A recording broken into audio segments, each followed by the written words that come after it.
Baik, bismillahirrahmanirrahim. Assalamualaikum warahmatullahi wabarakatuh. Perkenalkan, nama saya Ridho Akbar dengan NPM 2208260262. Nah, pada video sebelumnya kita sudah membahas tentang penyakit yang berhubungan dengan jantung. Pada video kali ini kita akan membahas tentang suatu penyakit yang berhubungan dengan jalan pernapasan atau respirasi, yaitu penyakit ini bernama bronkiektasis. Di video kali ini saya akan membahas tentang apa itu bronkiektasis, apa saja faktor resikonya, dan bagaimanakah terjadinya bronkiektasis ini dan sebagainya. Oke, langsung saja kita masuk ke pembahasannya ya. Oke, yang pertama kita masuk ke pembahasan definisi dari bronkiektasis itu sendiri. Nah, apa itu bronkiektasis? Jadi bronkiektasis ini adalah suatu penyakit yang ditandai dengan adanya dilatasi bronkus yang bersifat patologis dan berlangsung secara kronik. Nah, dilatasi tersebut menyebabkan berkurangnya aliran udara ke paru-paru. Lalu selanjutnya kita masuk ke etiologi. Untuk etiologi dari bronkiektasis itu sendiri, dia bisa terjadi karena adanya infeksi. Nah, infeksi ini dia bisa berupa dari infeksi virus dan bakteri seperti Haemophilus influenza dan Mycobacterium tuberculosis. Lalu adanya kelainan struktural paru, lalu selanjutnya itu ada kerusakan toksik pada saluran napas, lalu adanya imunodefisiensi dan penyakit sistemik. Lalu selanjutnya kita masuk ke tanda gejala. Nah, untuk tanda gejala sendiri biasanya seseorang akan mengalami batuk berdahak. Lalu selanjutnya dia mengalami demam, sesak napas, nyeri dada, berkeringat pada malam hari, dan penurunan berat badan. Oke, bagaimana sih terjadinya bronkiektasis itu? Nah, untuk patofisiologinya itu dia pada pasien bronkiektasis itu didapatkan dilatasi dan penebalan bronkus proksimal karena inflamasi kronis yang merupakan respon imun terhadap mikroba yang berkolonisasi di saluran napas. Nah, pada area bronkiektasis tadi kemudian terjadi inflamasi dan edema yang disertai dengan peningkatan produksi mukus.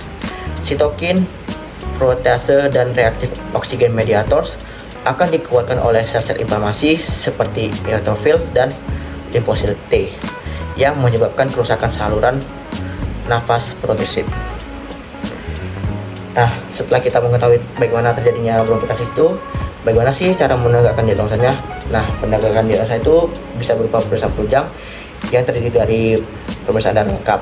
Nah, pada pemeriksaan darah lengkap itu sendiri biasanya didapatkan hasil yaitu berupa leukositosis, yaitu peningkatan sel darah putih. Lalu selanjutnya itu dari pemeriksaan sputum atau pemeriksaan dahak. Nah, pada pemeriksaan sputum ini bisa didapatkan hasilnya itu sputumnya itu terdiri dari 3 lapis. Lalu selanjutnya itu dari pemeriksaan fototoraks. Nah, di fototoraks itu dia bisa didapatkan gambaran honeycomb atau seperti gambaran sarang lebah. Lalu selanjutnya itu bisa kita lakukan pemeriksaan fungsi paru-paru untuk mengukur kemampuan saluran pernapasan pasien dengan menggunakan spirometri. Nah, untuk obatnya sendiri bagaimana sih?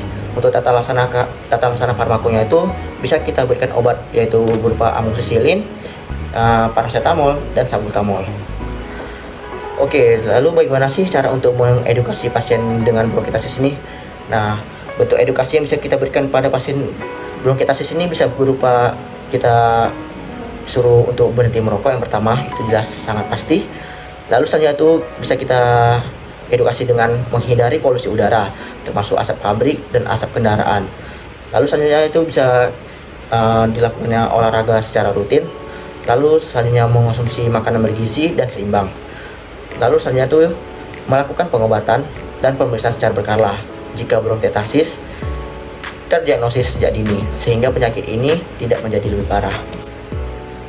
Nah, ini referensi yang saya gunakan untuk membuat mind map ini. Oke, sekian saja pembahasan saya mengenai bronkiektasis ini. Nah, apabila ada kekurangan dalam penyampaian saya, yaitu lupa kata-kata, saya mohon maaf.